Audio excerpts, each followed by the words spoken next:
Hey guys, welcome back. Tonight I want to take you somewhere most people never think to look.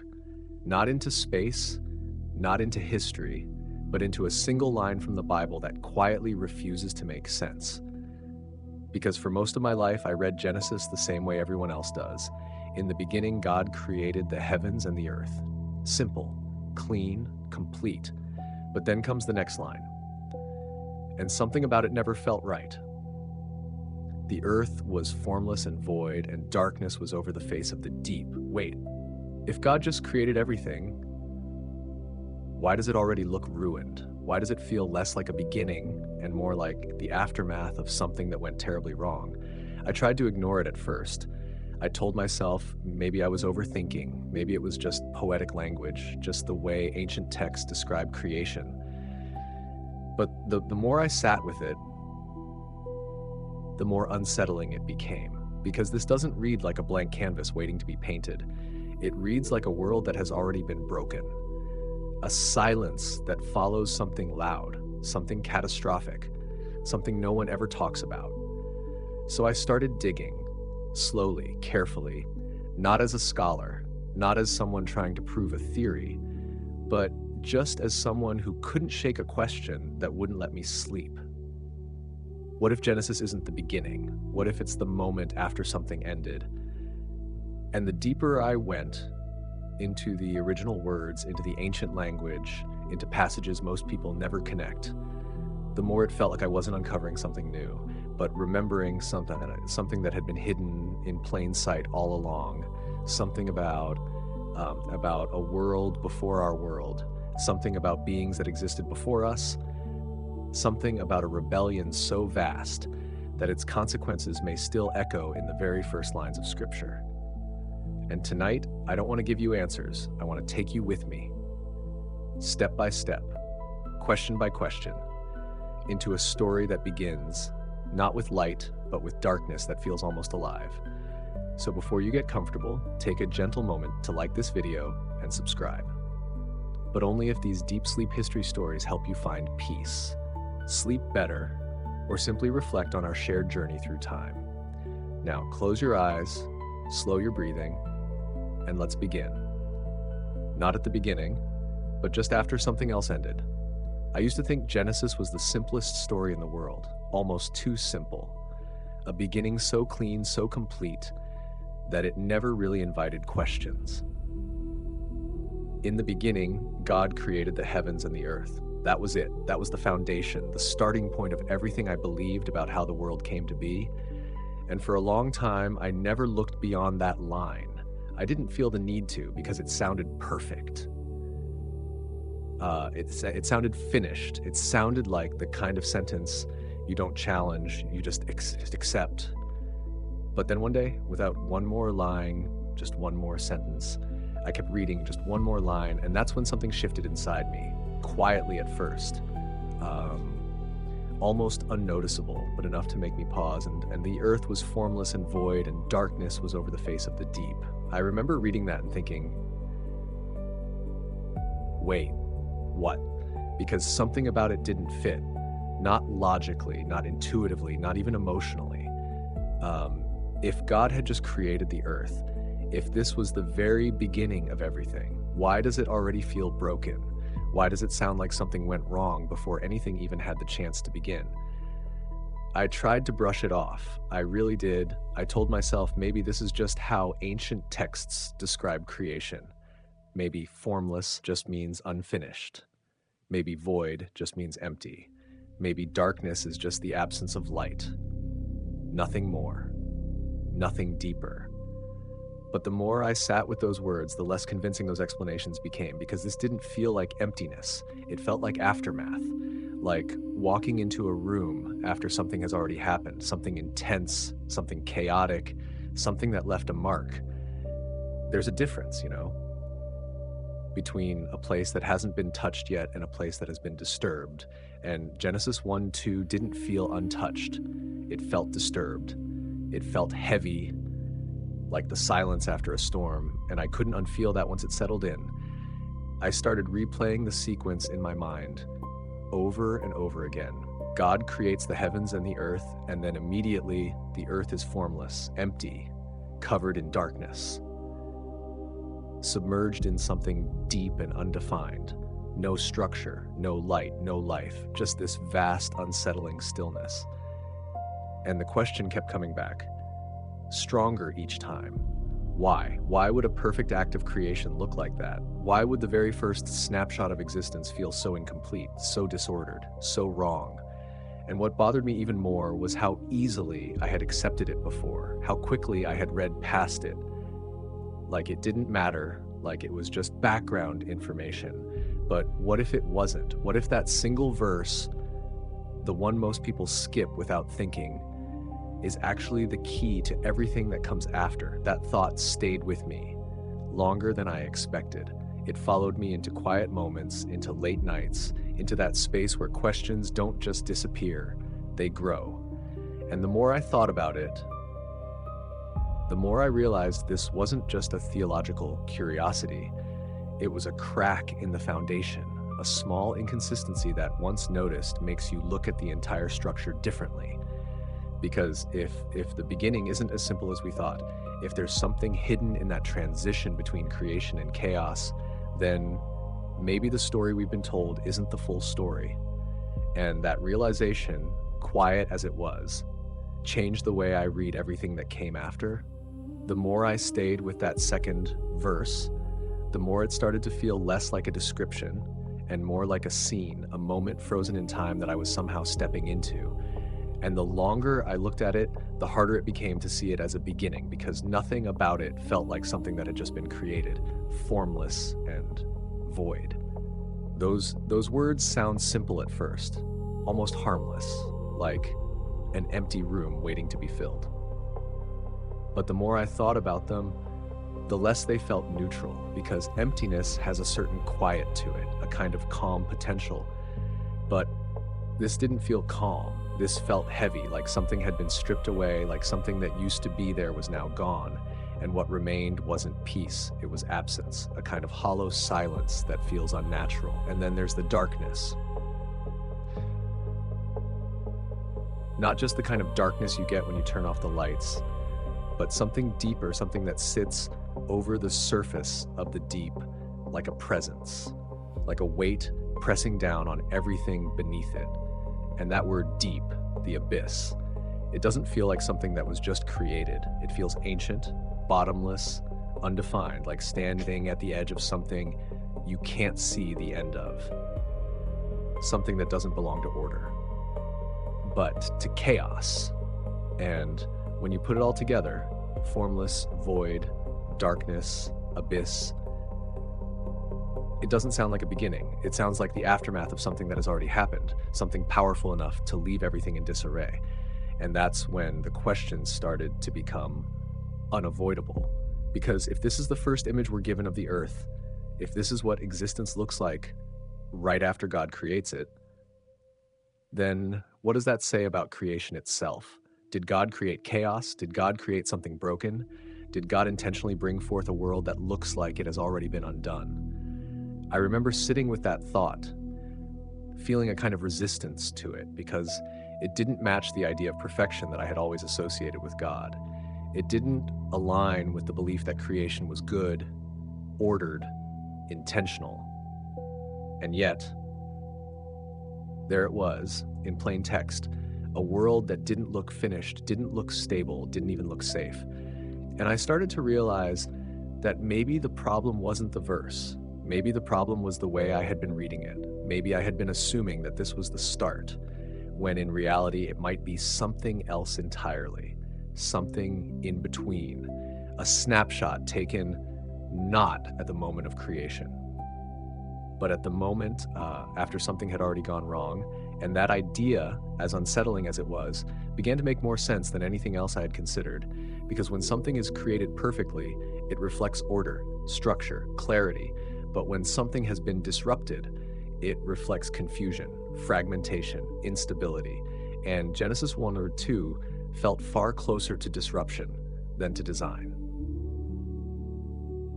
And once that possibility entered my mind, I couldn't push it away anymore. because it opened a door to a much bigger question. One that I had never really allowed myself to ask before. Not just what does this verse mean, but what happened before it. Because if it isn't the beginning, then it must be the result of something that came before, something powerful enough to leave the world in this state. And suddenly, Genesis didn't feel like the first chapter anymore. It felt like the middle of a story I had only just begun to notice. At that point, I could have stopped.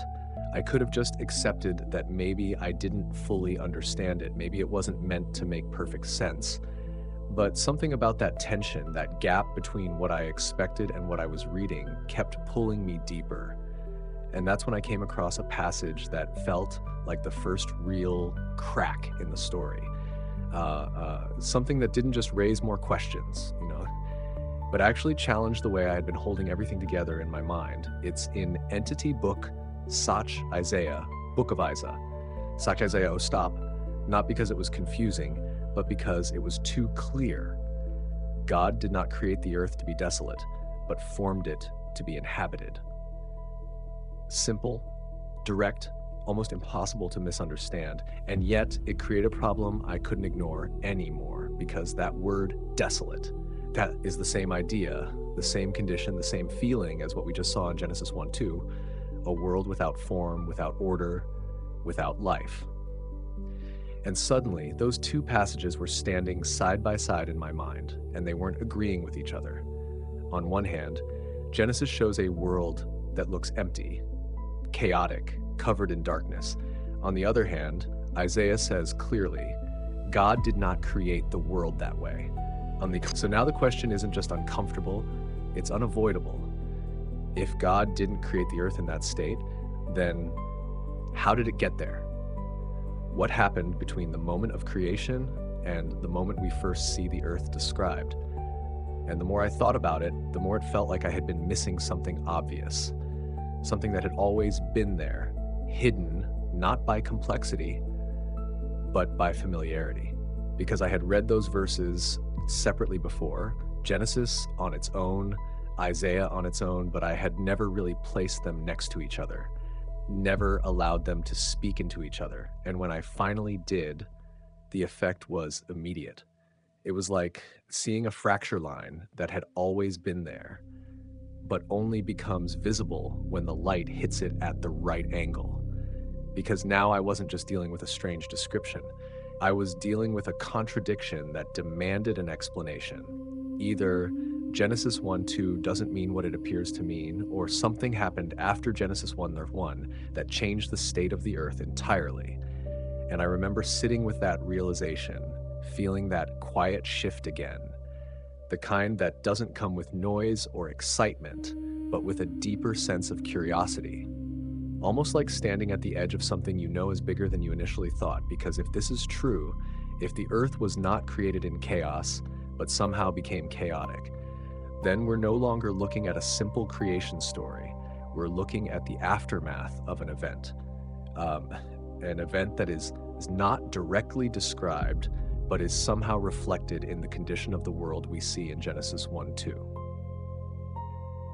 And that opens up a question that feels both unsettling and strangely compelling, because now it's not just about what God did, it's about what happened, what could have been powerful enough, significant enough, to take a perfect creation and reduce it to something that looks like emptiness, darkness, and disorder. And the more I stayed with that question, the more I realized this might be the moment where the story begins to change. Not in the text itself, but in the way I was reading it. Because for the first time, I wasn't just accepting the sequence of events, I was questioning the space between them. And that space, that silent gap between verse 1 and verse 2, suddenly felt like the most important part of the entire story. By this point, it didn't feel like a small question anymore. It wasn't just a passing curiosity, something you notice and then move on from. It had grown into something heavier, something that stayed with me even when I tried to let it go. Because once you see that tension, once you realize this shows a world in chaos, and Isaiah says God did not create it that way, you can't just unsee it. It lingers quietly at first. but persistently, like a thought that keeps returning no matter how many times you try to set it aside. And I remember reaching a moment where I had to admit something to myself. This wasn't about understanding a verse anymore. This was about understanding a gap, a silence, a space in the text that suddenly felt more significant than the words themselves, because everything seemed to hinge on what happened between those two lines. In the beginning, God created the heavens and the earth, and then, without warning, the earth was formless and void. Something is missing there. Something is not being said. And the more I thought about it, the more that silence started to feel intentional, not like an oversight, not like a mistake, but like a door that had been left slightly open, just enough for someone to notice, just enough for someone to ask the question that most people never stop to ask. What happened between verse 1 and verse 2? And I found myself repeating that question over and over again, not because I had an answer, but because I couldn't move forward without at least trying to understand it. Because if nothing happened, if there is no event between those verses, then we have to accept that God created a world in chaos. And that idea didn't sit well with me, not just theologically, but intuitively. It didn't match the sense of order, intention, and goodness that the rest of the text seems to emphasize. But if something did happen, if there was a transition, a change, a shift from order to chaos, then we are looking at a story that begins before the beginning, a story that is only partially revealed, a story that leaves traces, but not a full explanation. And that realization was both unsettling and strangely compelling, because it meant that Genesis might not be starting at the absolute beginning of everything. It might be picking up after something else had already taken place, something significant enough to alter the state of the entire world, and yet subtle enough or distant enough to be mentioned only indirectly through the condition of the earth itself. And the more I sat with that idea, the more it started to change the way I approached the text. I wasn't just reading what was written anymore. I was paying attention to what wasn't written, to the pauses, the transitions, the sudden shifts in tone.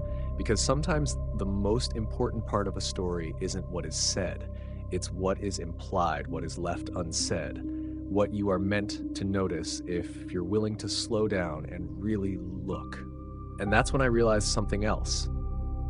This question, this simple question about 2 verses, had quietly turned into something much larger. It had become a doorway, not just into the meaning of Genesis, but into the possibility that there's a deeper layer to the story, one that isn't immediately visible, one that requires you to question, to compare, to connect pieces across different parts of the text, and maybe even to sit with uncertainty for a while, because not every answer comes quickly, and not every truth is presented in a straightforward way.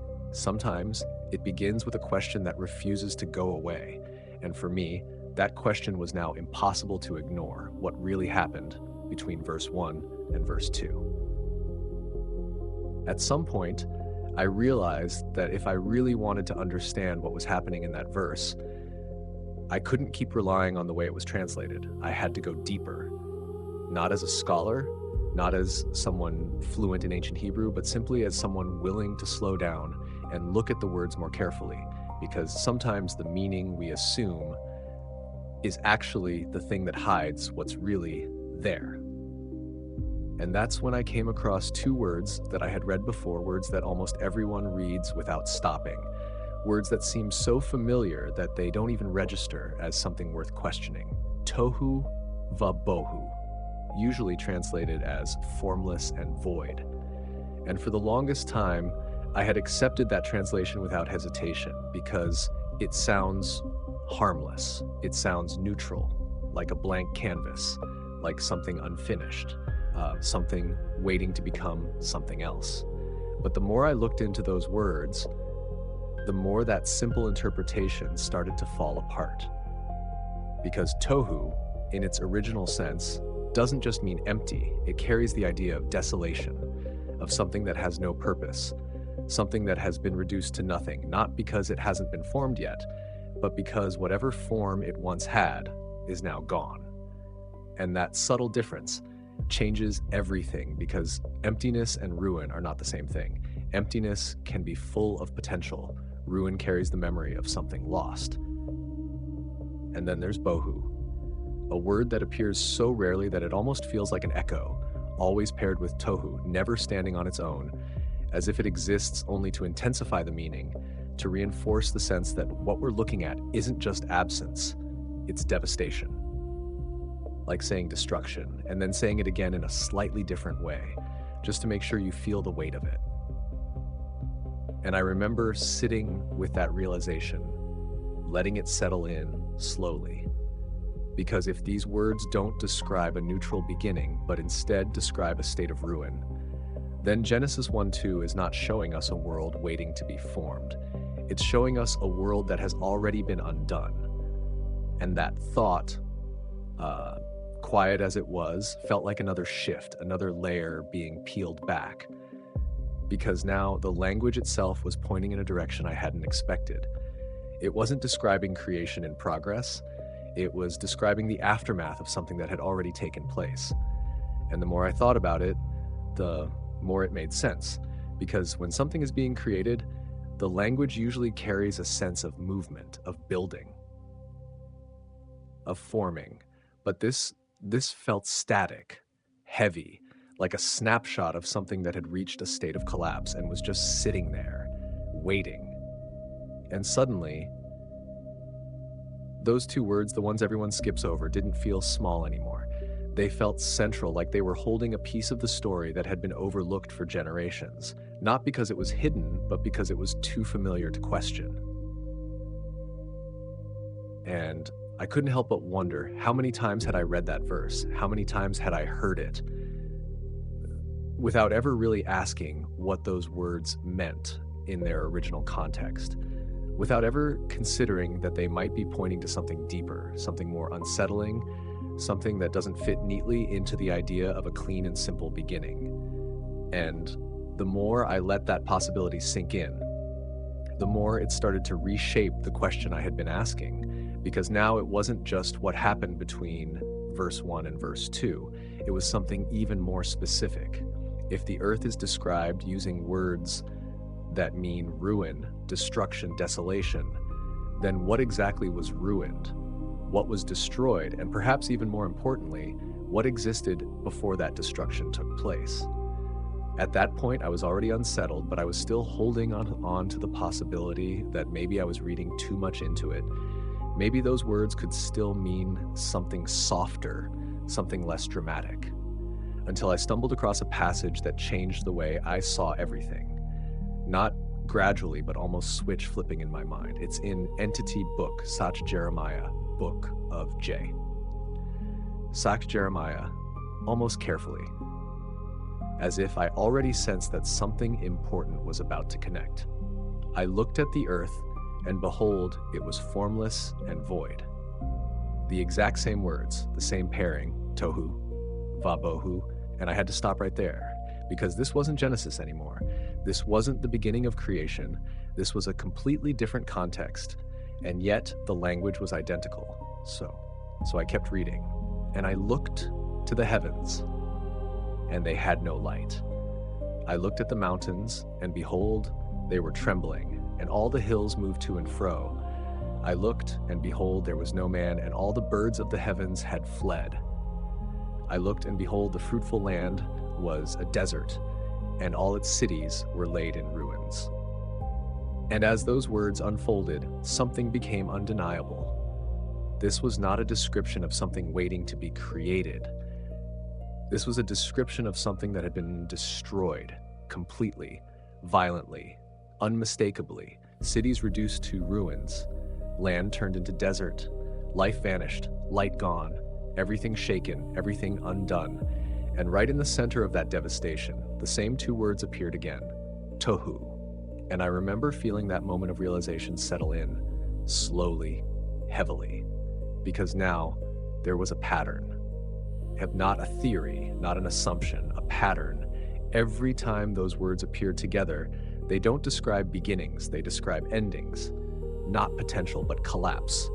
Not creation, but aftermath. And that was the moment that gave me chills, because it meant that Genesis 1 verse 2 might not be describing the start of the world at all. It might be describing what the world looked like after something had already happened. Something powerful enough to leave it in the same condition that Jeremiah describes, a condition of judgment, of devastation, of complete disorder. And the more I thought about it, the harder it became to see Genesis 1-2 as neutral, because if the same language is used to describe a world after destruction, then why would it suddenly mean something entirely different in Genesis? Why would the same words shift from ruin to innocence, from aftermath to beginning? It didn't feel consistent. It didn't feel natural. And that inconsistency forced me to consider something I hadn't fully accepted yet. Maybe Genesis 1-2 isn't showing us a world before creation. Maybe it's showing us a world after something went wrong. And that idea, once it took hold, started to reframe everything, because now the darkness wasn't just the absence of light. It was the result of something that had removed the light. The emptiness wasn't just a lack of form, it was what remained after form had been lost. And the silence, that deep, unsettling stillness, wasn't peaceful. It was the kind of silence that follows destruction. And suddenly the verse didn't feel like an introduction anymore. It felt like a consequence, like stepping into a scene after the event has already taken place, with no explanation given, only the evidence left behind. And that realization didn't answer my question, it deepened it. Because now I wasn't just asking what happened between verse 1 and verse 2. I was asking what kind of event leaves a world in that condition? What kind of force turns order into chaos, light into darkness, structure into ruin? And for the first time, I began to feel like I wasn't just reading a text anymore. I was tracing the outline of a story that had been partially erased, but not completely hidden. A story that left just enough behind for someone willing to look closely to begin asking the right questions. Up until this point, everything I had found was already unsettling, but there was still a part of me that wondered if I was just connecting patterns, if maybe I was reading too deeply into things that were never meant to carry that kind of weight, until I came across a detail so small, so easy to overlook that I almost missed it completely. And yet once I saw it, it felt like everything shifted, not gradually, but all at once. It was a single word, or more precisely, the way a single word can be translated. And that word appears right at the beginning of Genesis 1 verse 2. The earth was formless and void. That word was simple, familiar, something I had read countless times without ever questioning it. But in the original Hebrew, the word behind it is haya. And what struck me wasn't just what it means, but what it can mean, because haya doesn't only translate as was, it can also mean became, and that difference, small as it may seem at first, carries an entirely different implication. Because if the text says the earth was formless and void, then chaos is the original condition. It's how everything started. But if the text says the earth became formless and void, then something happened, something changed, something transformed a state of order into a state of chaos. And I remember sitting with that distinction, feeling its weight slowly unfold, because this wasn't just about grammar, this was about the entire structure of the story. If it was, then there is no gap, no hidden event, no missing piece. Everything begins in disorder and moves toward order. But if it became, then Genesis 1-2 is not the beginning, it is the result. The aftermath of something that took place between verse 1 and verse 2. And that possibility, as simple as it sounds, changes everything. Because now the chaos is not original, it is consequential. It is not how things were made, it is what things became. And that implies a transition, a before and an after. And I couldn't ignore how consistent that idea felt with everything else I had already seen. The language of ruin, the pattern in Jeremiah, the contradiction with Isaiah, it all started to align, not perfectly, but enough to feel like more than coincidence. And what made it even more compelling was realizing that this same verb, haya, is used elsewhere in the Bible to describe transformation, not static existence. For example, when Lot's wife turns into a pillar of salt, the text doesn't describe her as something that always was that way.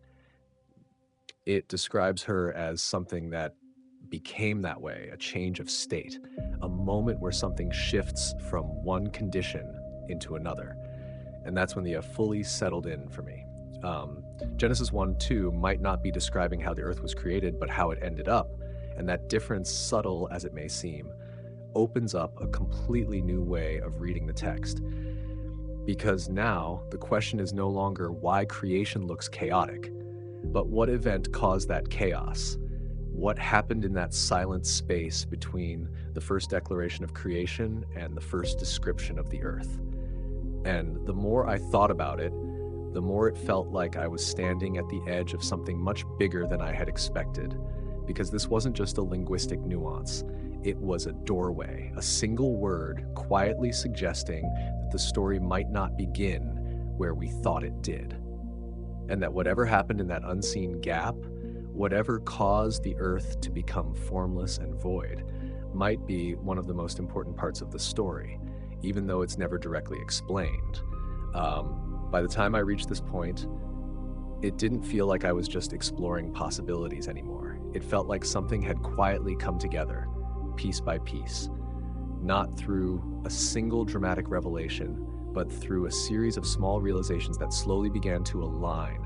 The language, the patterns, the contradictions, the subtle shifts in meaning, all pointing in the same direction. And I remember sitting there, almost in silence, letting it settle, because for the first time a thought formed that I couldn't easily dismiss anymore. What if Genesis 1:2 isn't describing creation at all? What if it's describing the condition of the world after something had already happened? And that idea, once it surfaced, didn't feel forced. It felt natural, almost inevitable, because everything I had seen up to that moment seemed to support it. The words tohu vabohu, carrying the weight of ruin rather than emptiness.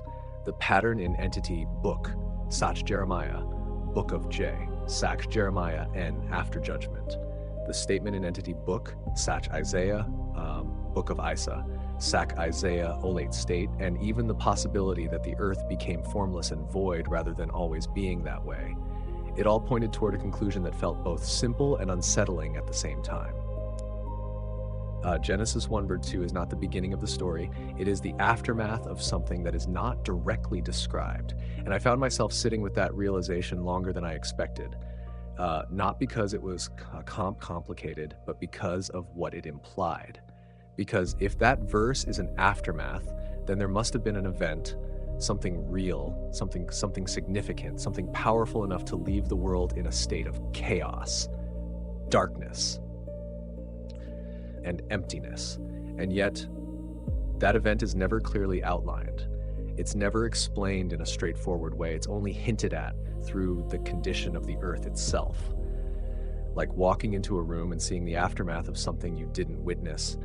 Broken objects, silence, an atmosphere that tells you something happened, even if no one tells you what it was, and that absence of explanation, that gap in the narrative, began to feel less like a problem and more like an invitation to look deeper, to connect pieces that are scattered across different parts of the text, to consider that maybe the story of creation isn't as linear as it first appears. Maybe it isn't just a clean sequence of events from nothing to everything. Maybe it includes a chapter that is only partially revealed, a chapter that leaves behind evidence, but not a full account. And the more I sat with that idea, the more it started to reshape the way I understood the entire opening of Genesis. Because instead of seeing it as a simple beginning, I began to see it as a restoration, a process of bringing order out of something that had already fallen into chaos. And then, shift in perspective, quiet as it was, carried a certain weight, because it suggested that before the light was spoken into existence, before the structure of the world was formed, before life began to emerge, There was already a story unfolding, one that set the stage for everything that came after. And suddenly, the question I had been asking from the beginning took on a deeper meaning. It wasn't just about a missing detail, it was about an entire moment in the story that exists in the shadows, not fully revealed, but not completely hidden either. And for the first time, I felt like I wasn't just reading the beginning of the Bible anymore. I was standing at the edge of something that came before it. And by now, the question had already changed shape. It was no longer just about what happened to the earth. It was about who might have been there before anything we recognize as human history even began. Because if Genesis 1 verse 2 is an aftermath, then someone or something must have witnessed what came before it. And that thought led me somewhere I hadn't expected to go, into a passage I had read before, but never really connected to this question. It's in NT book Satchjob. Satchjob it differently this time, not as a poetic dialogue, not as a philosophical reflection on suffering, but as a potential window into a moment before the world as we know it existed. And what I found there didn't just add information, it shifted the entire timeline in my mind. Because in this passage, God is speaking directly, asking a series of questions that are meant to reveal how little human beings actually understand about creation. And then comes a line that I had heard many times before, but never really stopped to consider in this context. Where were you when I laid the foundation of the earth, when the morning stars sang together, and all the sons of God shouted for joy? And I remember reading that slowly, almost repeating it in my mind. Because something about it felt different now. Not just poetic, but descriptive, specific, intentional. The sons of God shouted for joy. Who are they? Because it's clear they are not human. Humanity doesn't exist yet at this point in the narrative. The earth is only just being established. Adam hasn't been formed. There is no garden, no history, no civilization. And yet, there are beings present, beings who are watching, beings who are reacting, not with silence, but with celebration. And that realization settled in quietly, but powerfully, because it meant something very simple, and yet very easy to overlook. Human beings are not the first conscious observers of creation. We are not the first witnesses. We are not even present at the moment when the earth is formed. There were others there before us. Others who saw it happen.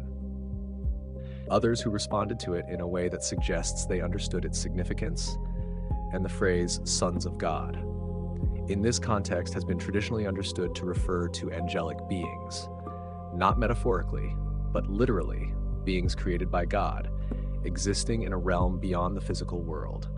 And if that is the case, then the implication becomes unavoidable. Angels existed before the earth, before humanity, before the events described in Genesis 1 or 2. And I remember sitting with that idea, letting it expand slowly, because it didn't feel abstract anymore. It felt like a missing piece falling into place. Because if there were beings already present, already observing, already capable of joy and awareness, then the story of existence doesn't begin with us. It doesn't even begin with the earth. It begins earlier. In a realm we don't fully see, with beings we don't fully understand. And that realization carried a kind of quiet weight, because it shifted the center of the story from human beginnings to something much larger, something that had already been unfolding long before we arrived. And suddenly, the question I had been asking about Genesis 1 or 2 took on a new dimension. Because now it wasn't just what happened to the earth.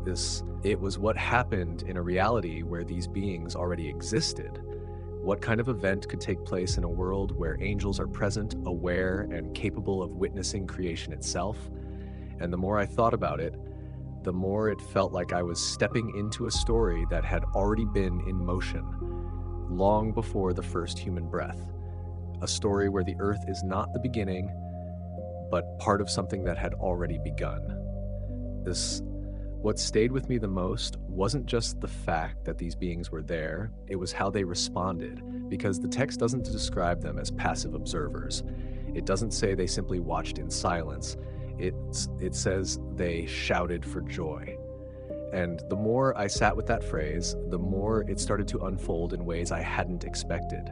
Because shouting for joy is not a quiet reaction. It's not reserved. It's not polite. It's overwhelming, spontaneous, almost uncontrollable. Like something so extraordinary is happening in front of you that you can't contain what you're feeling. And I found myself imagining that moment, not as a distant theological idea, but as a real scene, something vivid, something alive, a moment where the foundation of the earth is being laid, not randomly, not chaotically, but with precision, intention, purpose. And these beings, these sons of God, are witnessing it unfold. Not confused, not uncertain, but fully aware that what they are seeing is significant, something worthy of celebration. And that made me pause, because it suggests that creation wasn't just an event, it was a masterpiece, something that even beings who existed before the earth could recognize extraordinary, and that realization added another layer to everything I had been thinking about. Because if the earth was originally something so remarkable, something so perfectly formed that it provoked joy, real joy, from beings who had already seen whatever existed before it, then how do we reconcile that with the state we find it in Genesis 1:2? How do we move from celebration to chaos, from something that caused rejoicing to something described as formless, void, and covered in darkness?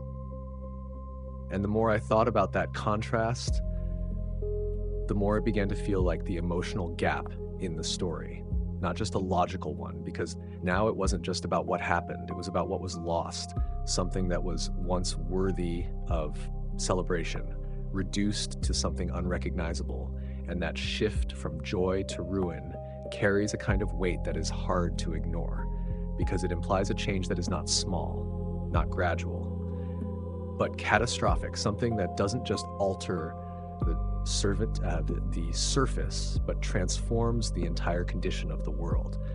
And I found myself asking a different kind of question now, not just what happened between verse 1 and verse 2, but what would it feel like to witness that change? What would it mean for those same beings, the ones who once shouted for joy, to later see the earth in a state of darkness and chaos?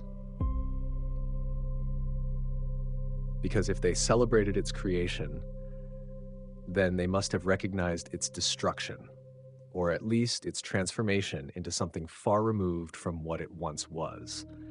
And that thought lingered with me, because it brought a kind of emotional depth to the story that I hadn't considered before. This wasn't just about events, it was about contrast, about something beautiful becoming something broken.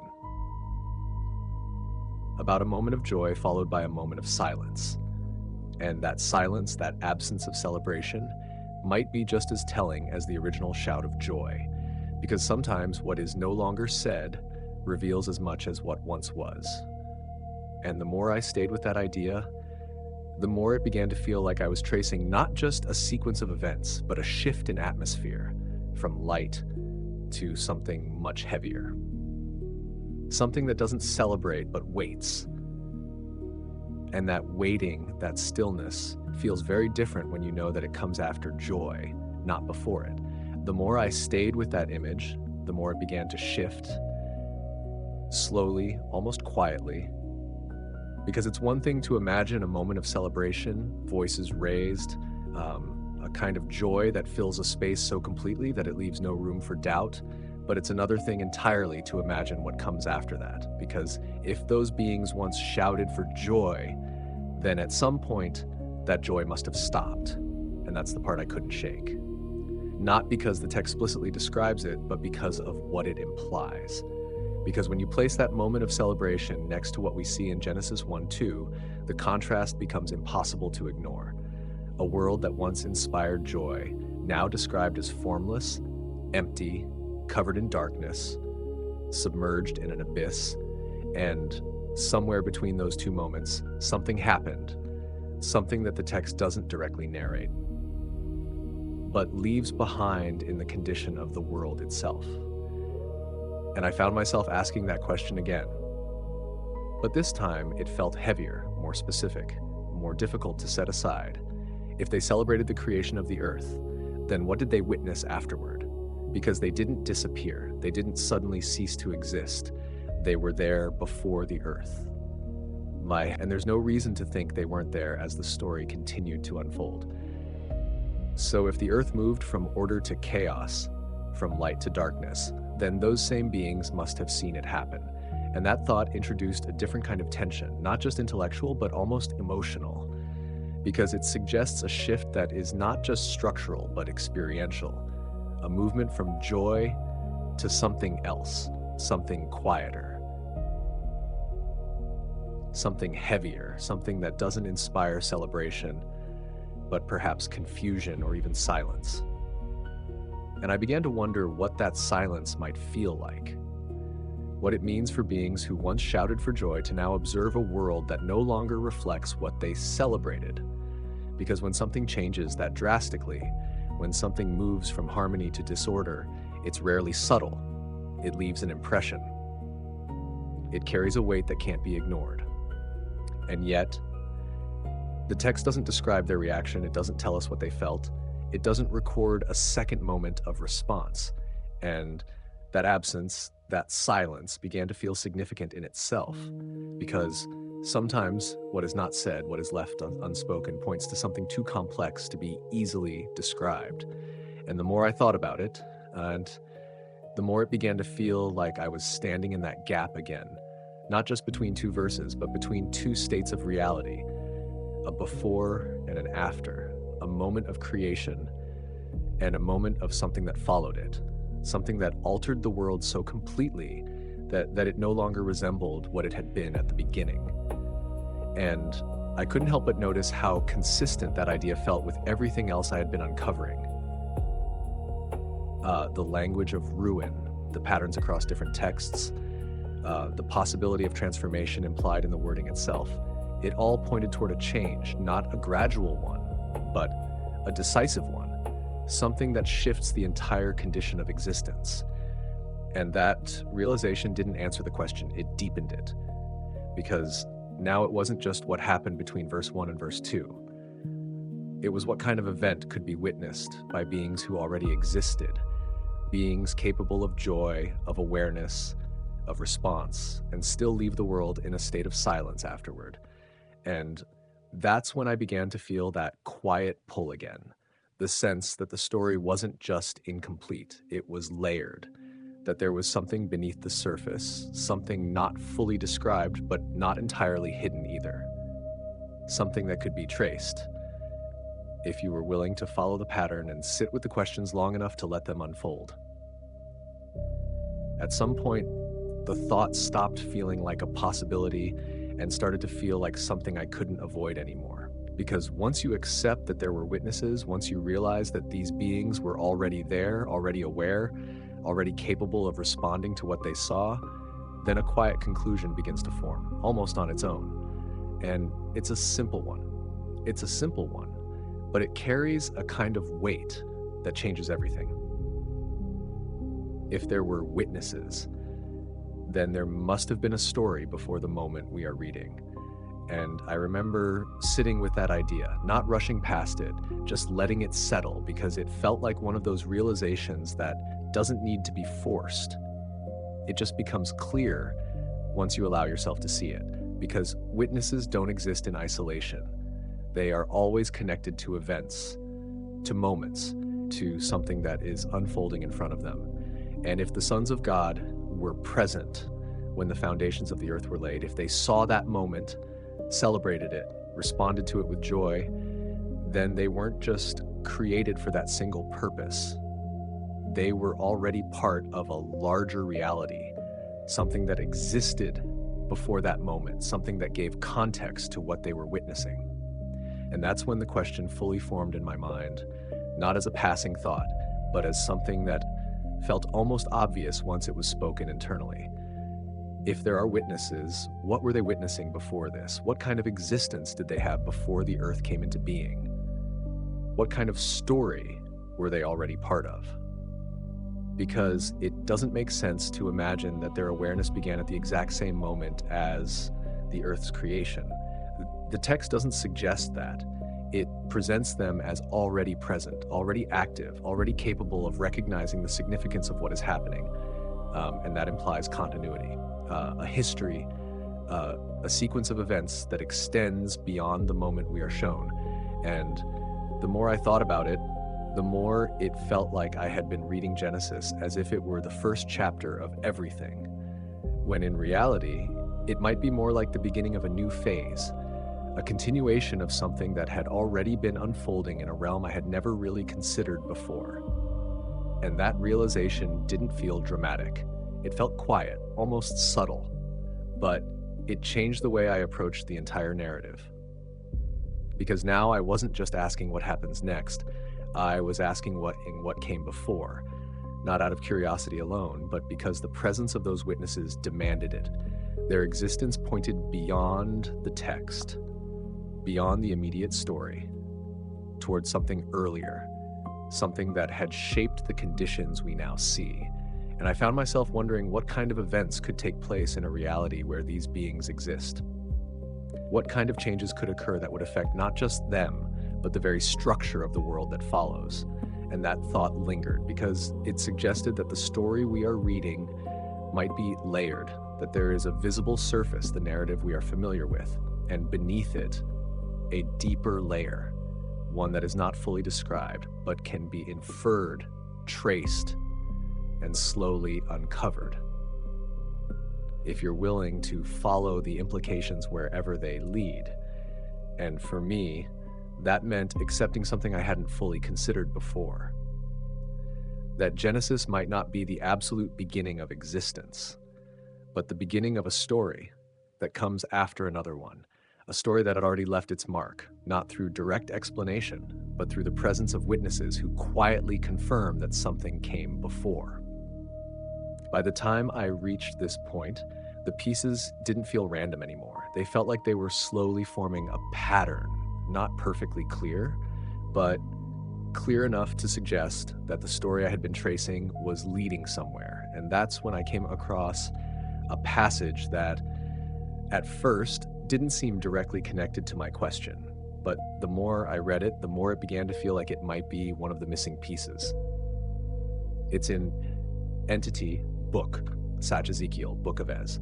Sach Ezekiel it cautiously, because on the surface it appears to be directed toward a human king, a ruler of an ancient city, something historical, something grounded in a specific time and place. But then the language begins to shift, almost imperceptibly at first, and then more dramatically, until it no longer feels like it's describing a human at all. And that's when I started to pay closer attention, because the description becomes almost impossible to apply to any ordinary person. You were the seal of perfection, full of wisdom, and perfect in beauty. And I remember pausing there because that kind of language already feels elevated, almost symbolic, but it continues. You were in Eden, the garden of God. And that's when something really stood out to me.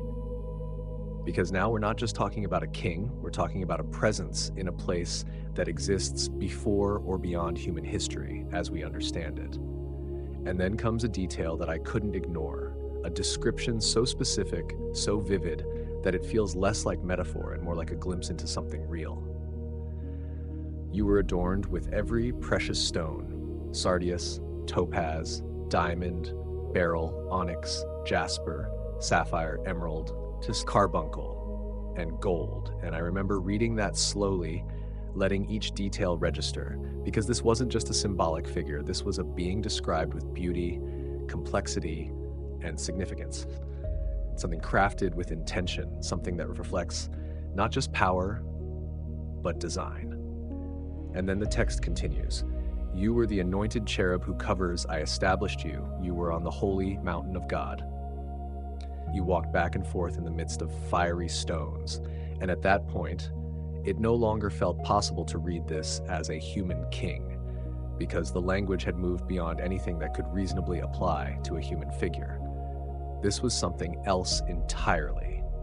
A cherub, a being associated with proximity to the divine, a presence in a realm that exists beyond the physical world. And what struck me the most wasn't just the position this being held, but the way it was described, perfect, not flawed, not incomplete, not developing, but complete from the beginning. You were perfect in your ways from the day you were created. And that line stayed with me because it suggests something very specific. This being was not in the process of becoming something greater. It already was. It had reached a state of fullness, of completion, of harmony. And yet, the fact that this passage exists at all suggests that something changed, because perfect beginnings don't usually lead to descriptions like this unless something has gone wrong. And I remember sitting with that tension again, the same kind I had felt earlier, but now it was taking a different shape, because this wasn't just about a world becoming chaotic.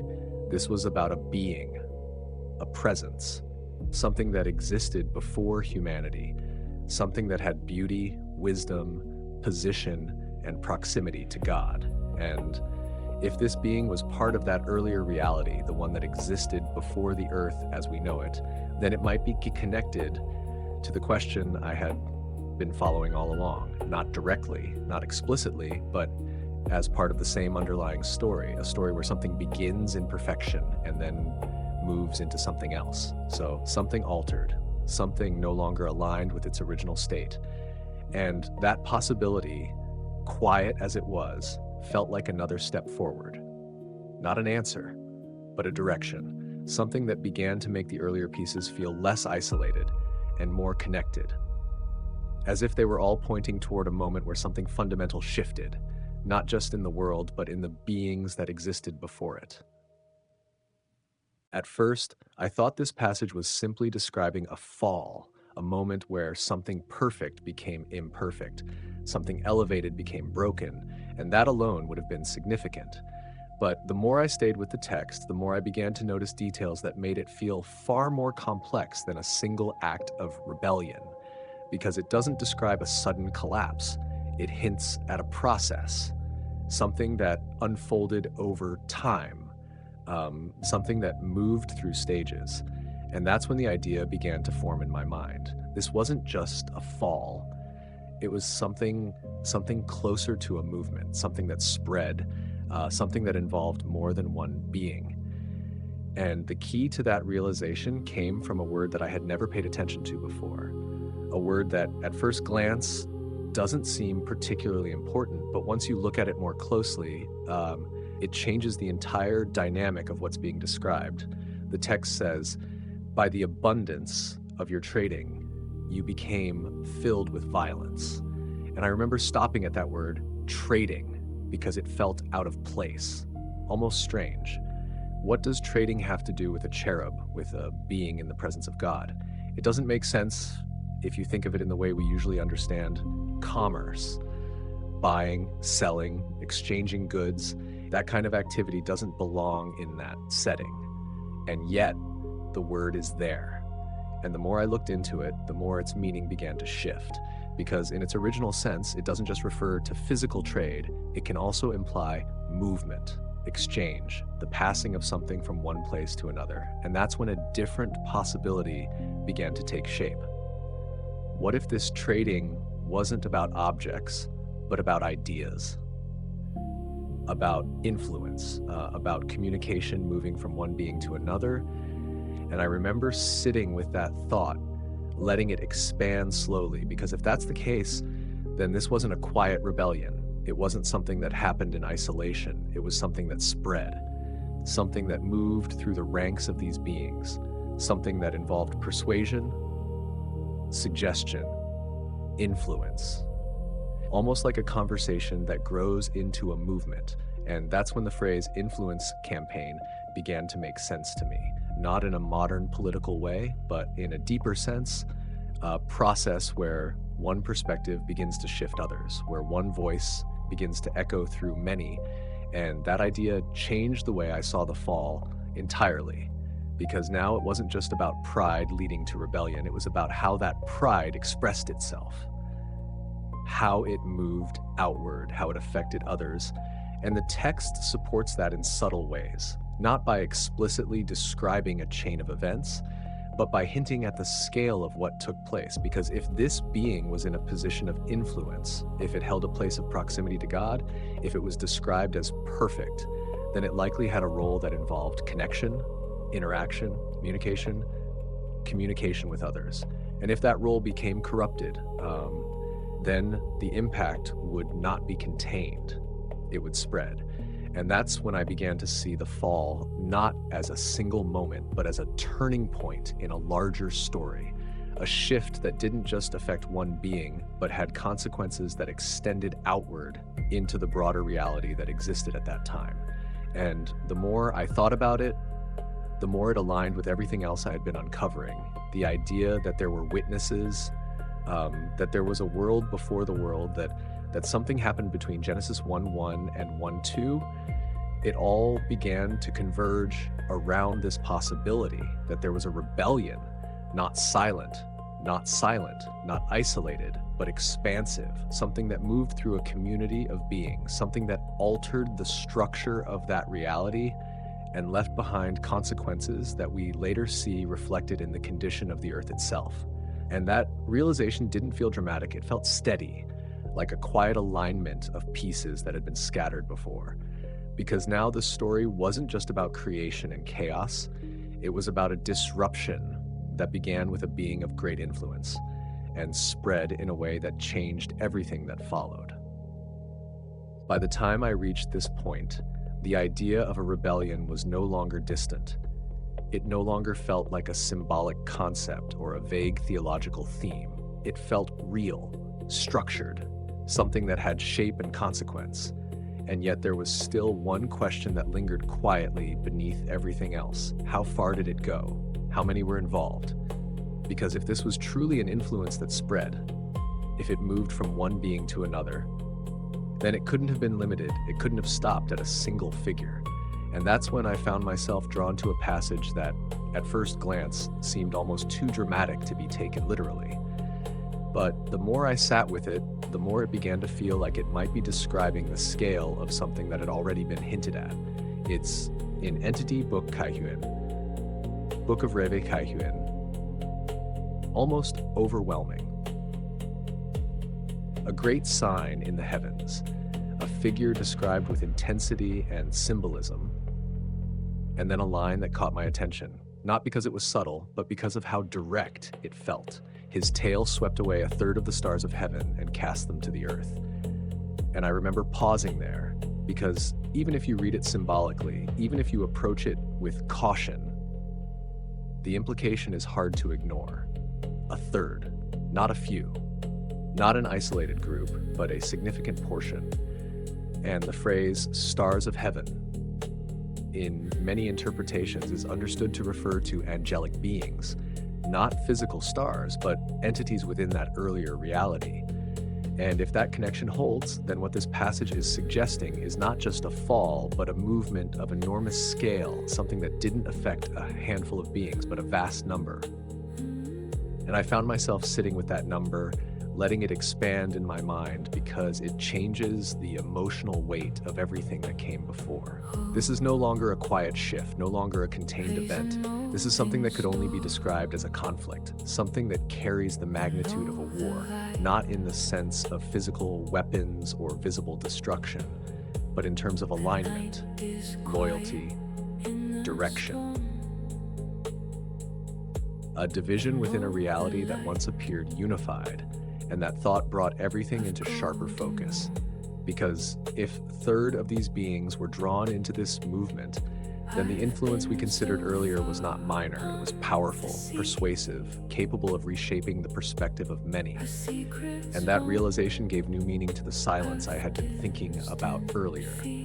Because if there was once joy, if there was once unity in the celebration of creation, then this kind of division would inevitably lead to a different atmosphere, something heavier, more complex, less harmonious. And I couldn't help but connect that back to the state described in Genesis 1:2. Not directly, not as a simple cause and effect, but as part of the same unfolding narrative. Because when something shifts at that scale, When a significant portion of a structured reality changes direction, it doesn't remain isolated. It has consequences. It leaves an imprint. And the idea that this might represent largest conflict before human existence, not recorded as a detailed sequence, but hinted at through scattered references, began to feel less like speculation and more like a pattern that had been quietly present all along. And I remember sitting with that thought, not rushing to conclusions, but allowing it to settle, because it carried a certain weight, a sense that what I was tracing wasn't just a theological idea, but the outline of an event that shaped everything that followed, an event that occurred before the world as we know it, before the first human moment, before the story we usually consider the beginning even starts. And that realization didn't close the question, it deepened it. Because now it wasn't just what happened between verse 1 and verse 2. It was what kind of event could divide a reality of beings in that way, and what kind of consequences would follow from something so vast. There comes a moment in any search where separate pieces stop feeling separate, where things you once held in different places begin to align in a way you can't easily dismiss. And for me, that moment came when I found myself reading another passage, one I had heard before, but never placed into this context. It's an entity book, Sach Isaiah, Book of Isa. Sach Isaiah like a poetic lament, something directed toward a fallen figure. Language that feels elevated, symbolic, but then certain phrases begin to stand out, not because they are obscure, but because they are too specific to ignore. How you have fallen from heaven, O morning star, son of the dawn. And I remember pausing there because this wasn't just about a fall, it was about direction, from above to below, from a place of elevation to something lower, something diminished. And then the declarations follow. I will ascend to heaven, I will raise my throne, I will sit on the mount of assembly, I will ascend above the heights of the clouds, I will make myself like the Most High. And as I read those lines, slowly, almost deliberately, they didn't feel like abstract statements. They felt like intention, like a voice expressing desire, ambition, movement upward. And then comes the response, not gradual, not subtle, but decisive. But you are brought down to the pit, to the far reaches of the abyss. And that word, abyss, stayed with me longer than anything else in the passage because it wasn't unfamiliar. I had already encountered it, not here, but at the very beginning of Genesis, darkness was over the face of the deep. The same idea, the same sense of depth, of something vast, undefined, something that doesn't belong to order, but to chaos. And I remember sitting with that connection, not rushing to link them, but unable to ignore how closely they seemed to mirror each other, a being cast down into the abyss, and then a world described as being covered in darkness over that same abyss. And that's when it happened, that quiet moment where a connection becomes too clear to overlook. Because even if you approach these passages cautiously, even if you resist drawing direct conclusions, the pattern is there: fall, descent, abyss, darkness. And I found myself asking a question that felt almost unavoidable at this point. What if these aren't isolated descriptions? What if they are fragments of the same story? Not told in one place, not laid out in a single narrative, but scattered across different texts, each one revealing a piece of something larger, and that idea didn't feel forced. It felt consistent with everything I had been tracing so far: the possibility of a prior event, the presence of witnesses, the language of destruction, the idea of a transformation from order to chaos. It all seemed to converge here around this image of descent, of something being cast down into a state that resembles what we see in Genesis 1 or 2.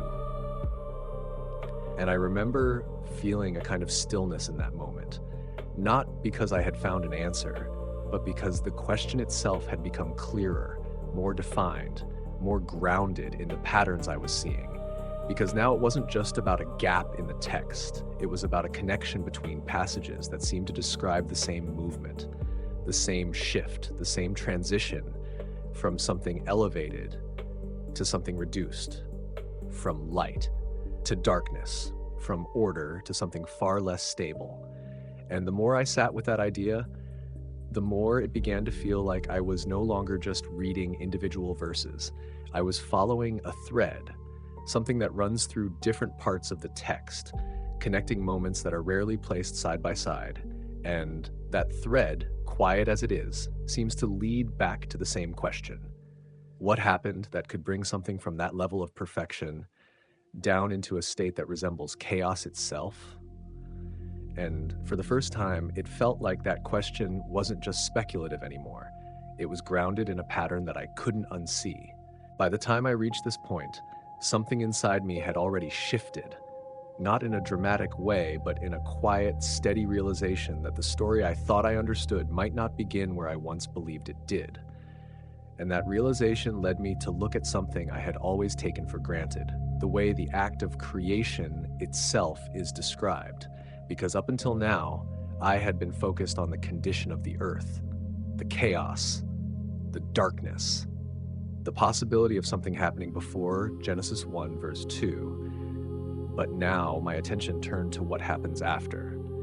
Because if that verse really is an aftermath, then what follows might not be the original creation. It might be something else entirely. And that's when I started noticing a subtle difference in the language used in the text. A difference that I had never paid attention to before. Because in Genesis 1:1, the word used for created is different from the words that dominate the verses that follow. The Hebrew word there is bara. And from what I could understand, it carries a very specific meaning. It's not just making something, it's bringing something into existence in a way that only God can do. Something entirely new, something that did not exist before. And what stood out to me was that this word is used exclusively for divine action. It's not applied to human making, not to craftsmanship, not to shaping existing materials. It's something distinct, something foundational. And that seemed to fit perfectly with the idea of an original creation, something complete, intentional, ordered. But then, starting just a few verses later, something changes, not in the story itself, but in the words being used to describe it. The language shifts, and instead of bara being used consistently, another word begins to appear more frequently, asa, and this word carries a slightly different sense. It doesn't necessarily mean creating something entirely new. It can mean forming, shaping, working with what already exists, like a craftsman taking material and giving it structure. And I remember sitting with that distinction, letting it unfold slowly, because it felt subtle, but significant.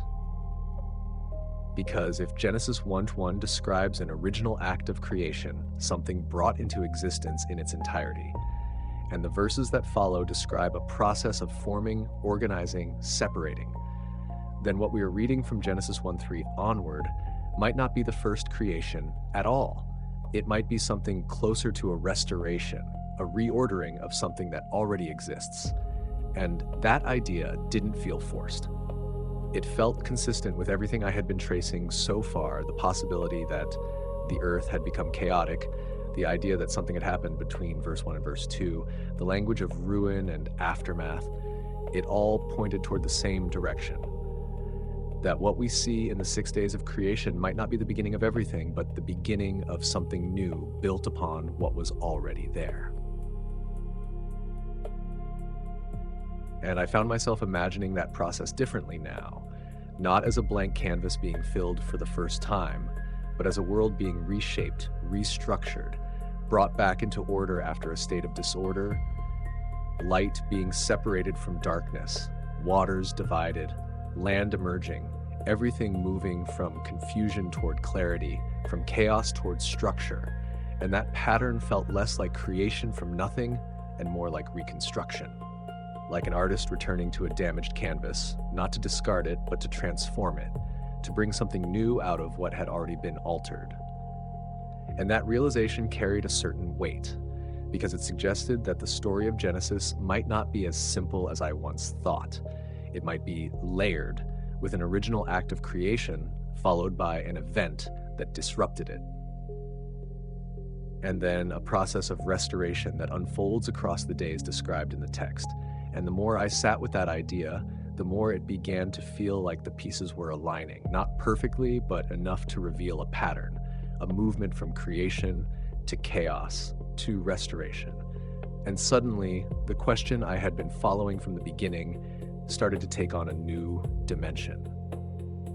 Because if this isn't the first creation, if this is a reconstruction, then what existed before it, what was lost, and why would it need to be restored at all?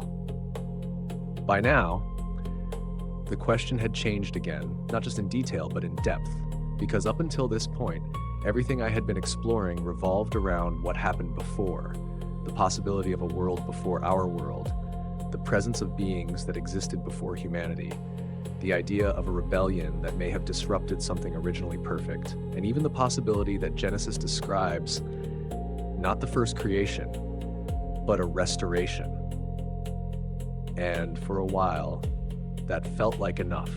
Like I was already standing at the edge of something vast, something that stretched far beyond what I had once considered the beginning.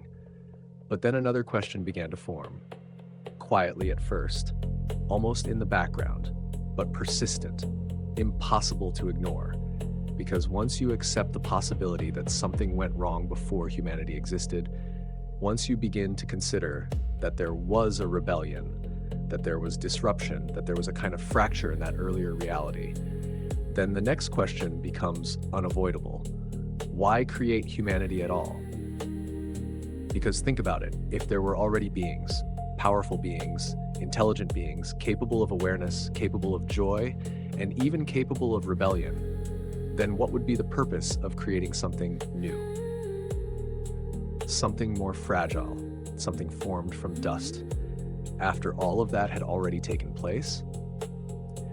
And I remember sitting with that question, not rushing to answer it, because it felt different from the others, less about language, less about patterns, and more about intention.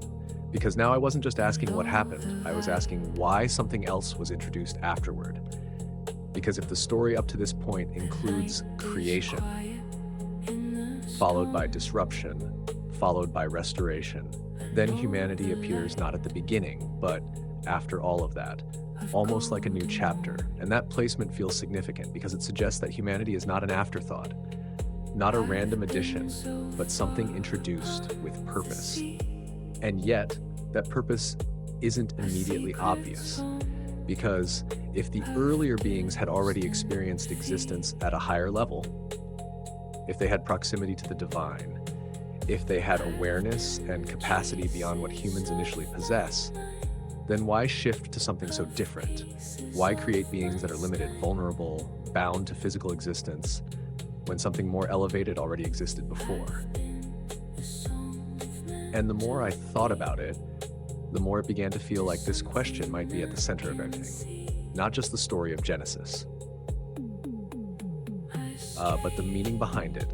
Because sometimes the most important part of a story isn't what happened first, it's what comes after a turning point.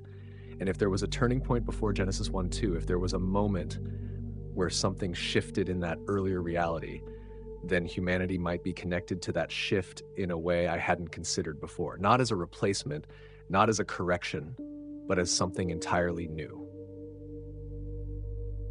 Something that serves a different purpose. And I found myself wondering what that purpose could be. What kind of role humanity plays in a story that already includes creation, rebellion, and restoration. Because it doesn't feel accidental. It feels intentional. As if the introduction of humanity is connected to everything that came before, even if that connection isn't immediately clear. And the more I sat with that idea, the more it began to feel like I was approaching something deeper than the question of what existed before Adam and Eve. I was approaching the question of why Adam and Eve exist at all, why humanity appears in a story that was already in motion, and what that says about the nature of the story itself. Because if humanity comes after all of this, then perhaps we are not just part of the story. Perhaps we're part of its answer. I didn't arrive at the answer all at once. It wasn't a single verse or a single idea that suddenly made everything clear. It was more like a slow realization, something that began to take shape the longer I sat with the contrast between what I had been seeing and what I had always assumed, because up until this point, I had been thinking in terms of events, creation, disruption, restoration, trying to trace a sequence, trying to understand what happened and when, but somewhere along the way, the focus shifted, not from events, but from differences. Differences between beings, between roles, between what existed before and what came after. And one difference in particular kept returning to my mind. Quiet at first, but impossible to ignore once it settled in, the difference between angels and humans. Because everything I had been uncovering suggested that angels, those beings that existed before the earth, were created in a state of completion, of perfection. They were not developing towards something. They already were what they were meant to be. And yet, when some of them fell, when that rebellion took place, there was no indication of restoration for them. No clear path back. No suggestion that they would be redeemed in the same way humanity later is. And I remember sitting with that thought, not trying to resolve it immediately, but letting it remain as it was, a difference that felt both subtle and profound. Because when I shifted my attention to humanity, to the way human beings are described in the story, something very different appeared. Humans are not introduced as perfect in the same sense. They are formed, placed in a garden, given freedom, and eventually they fall. But unlike the beings that came before, their fall is not the end of their story. It becomes the beginning of something else, something unexpected, something that hadn't been present before. And that is where the idea of grace begins to emerge, not as an abstract concept, but as something woven directly into the narrative. Because instead of being abandoned, instead of being left in the state they chose, humans are met with something else, something that feels different from judgment alone, something that includes the possibility of restoration. And the more I thought about that contrast, the more it began to feel like the answer I had been searching for wasn't hidden in a single verse. It was revealed in the difference between these two kinds of beings. Because if angels were created in perfection, and their fall did not lead to redemption, but humans were created with limitation, with vulnerability, and fall becomes the context for grace, then humanity represents something entirely new in the story, not just another creation, but a different kind of existence, one where failure is not final, one where brokenness is not the end, one where there is space for something to be given. Not earned, not inherent, but given. And that realization settled in slowly, because it wasn't just an explanation, it was a shift in perspective. Because now the question wasn't simply why create humans after everything that had already happened. It was, what do humans represent in light of everything that came before? And the answer began to feel less theoretical and more personal. Because if humanity exists in a story where perfection had already been present and had already failed, then the introduction of something that can fall and yet be restored is not a repetition, it's a response, a way of expressing something that hadn't yet been revealed. And that something, as simple as it sounds, is grace, not as a concept, but as a reality that only exists in a world where beings are allowed to fall and still be brought back. And that is when the realization fully formed, not suddenly, but with a kind of quiet clarity. Humanity is not just part of the story. Humanity is the place where something new enters the story, something that wasn't demonstrated before, something that required a different kind of being, a being capable not just of existence, but of receiving what was never guaranteed. And that is what made everything feel different. Because now the question of what existed before Adam and Eve was no longer just about the past, it was about understanding what makes the present unique, and why humanity appears exactly where it does in the story. And this is where everything became personal for me. Not in a sudden emotional moment, but in a quiet realization that slowly began to change the way I was seeing not just the story, but my own place within it.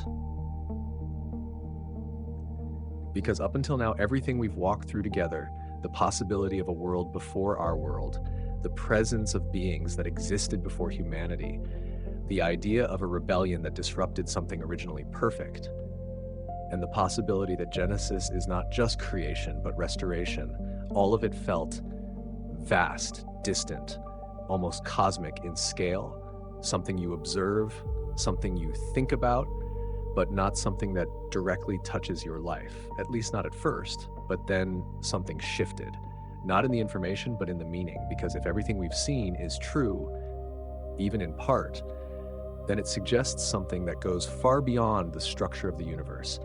It speaks to the nature of what God does, because think about it, if there was a moment where everything was ordered and then something happened that brought chaos, darkness, and ruin, and instead of abandoning that creation, instead of discarding it, instead of starting over somewhere else, what happens next is not rejection, it's restoration. It's a movement back toward order, back toward light, back toward life. And that pattern, that movement, is not just something that happens once in a distant past. It feels like something that defines the way this story works. Because the more I sat with it, the more it began to feel like a reflection of something deeper, something consistent, something that doesn't change depending on scale, whether it's the scale of a world or the scale of a single life. And I remember sitting with that thought, letting it unfold slowly, because it didn't feel forced. It felt like something that had always been there waiting to be seen.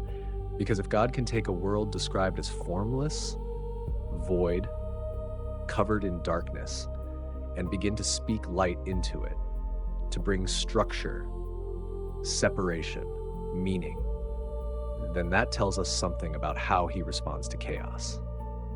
Not with distance, not with indifference, but with presence, with intention, with a movement towards something better. And that's when the realization became unavoidable for me, because it was no longer just about what existed before Adam and Eve. It was about what that story reveals about what is possible now, because if the same pattern holds, if the same nature applies, then chaos is not the end of the story. It's the place where something new can begin. And I found myself thinking about that in a much more personal way than I expected, because we all experience moments that feel like that. Moments where things don't make sense, where everything feels disordered, unclear, where it seems like something has been lost or broken in a way that can't easily be fixed. And those moments, when you're in them, can feel final. Like there's no clear path forward, no structure, no light, just a kind of stillness that feels heavy. And yet, if the story we've been tracing reflects something true, then those moments might not be the end. They might be the beginning of something that hasn't been formed yet. And that idea, simple as it is, began to change the way I saw everything. Because it suggests that the same voice that once spoke into the darkness of that early world, the same presence that moved over chaos and began to bring order, has not changed.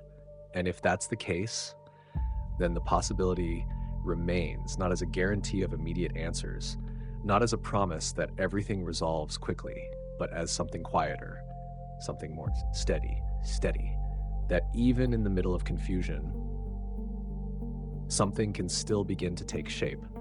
And that's when the final thought settled in, not as a conclusion, but as something I couldn't ignore anymore.